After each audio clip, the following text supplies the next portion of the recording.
Welcome back into the Sports Source. This segment brought to you by our friends at Calhoun's. If you're doing the high school football thing this week, then be the kings of the tailgate. Grab one of these. Look, it's smiling at you. It is the Calhoun's Feed 5 or Feed 10 family pack. You get all the delicious food. You can get the ribs, you can get the barbecue in there, whatever you're looking for. They put it right in this box. You get all the sides you're looking for, all the great stuff you're used to. You can order that.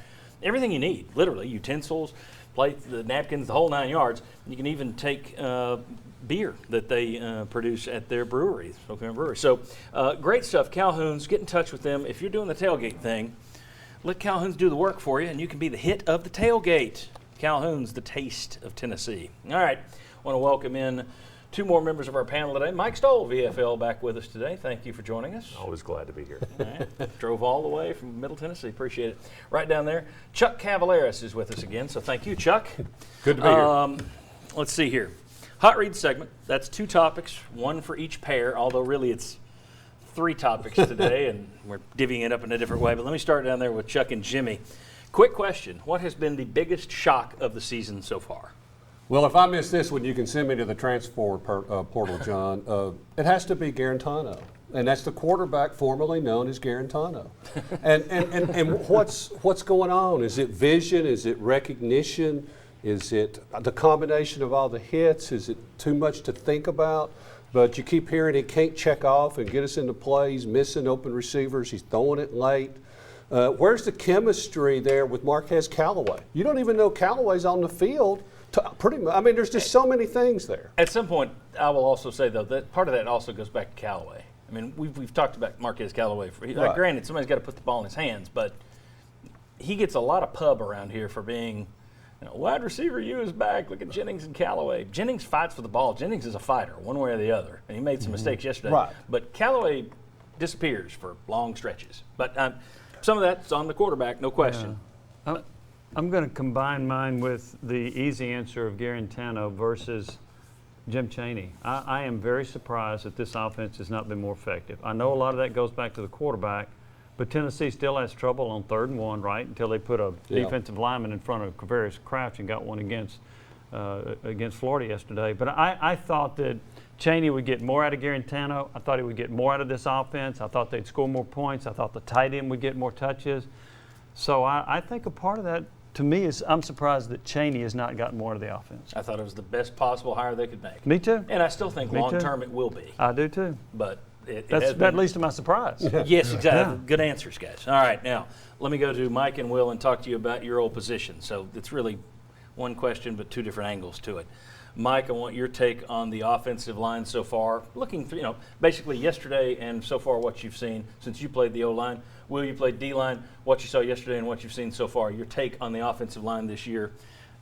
Are there positives? Are they getting better? Or are you just too hamstrung? So I think you've got an offensive line that's improved, and they're continuing to do all right.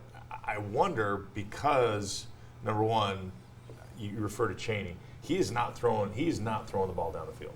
Right, so you really can't tell what the offensive line can and can't do. Can they pick up the blitzes, or they just throw the bubble screens all day? I think Darnell Wright doing very well. Big physical guy who can block.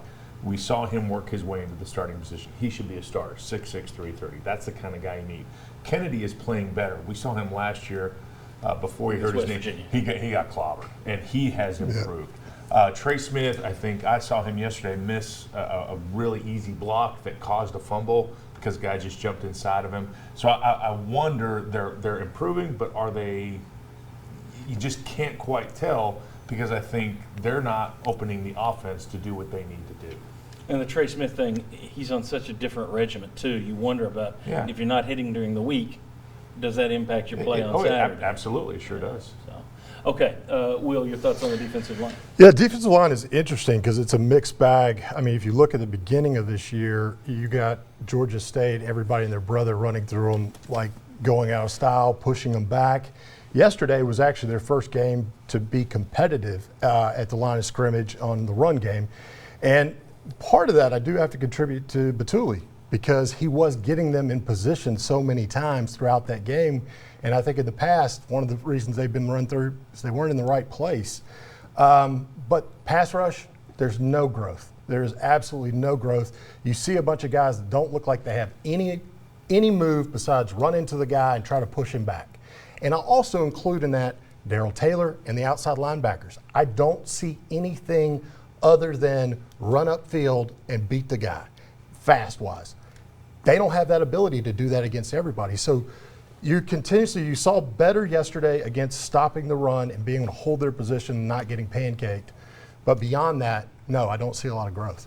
I don't want to, look, they played better against the run yesterday, so I don't want to take that away. So kudos on that front. Right. That said, we discussed Friday on your show. You asked the question. It's week going against week. You haven't stopped the run. Florida hasn't run the ball. So let's see if they continue to improve when they play Georgia in 2 weeks. Yeah. That could be a different story. Because that's a big offensive line. yeah. That's a road grader offensive line. Yeah, that could be a totally different story. All right, very good, guys. When we come back, last week, the ups ruled. In Chattanooga, it was easy to find the ups. This week, not so easy. One of our normal doves isn't here, so someone has been drafted to join Sterling Hinton in our 3 Up, 3 Down segment, looking for 3 guys who did play well yesterday. And we'll tell you who played worse. Come on back.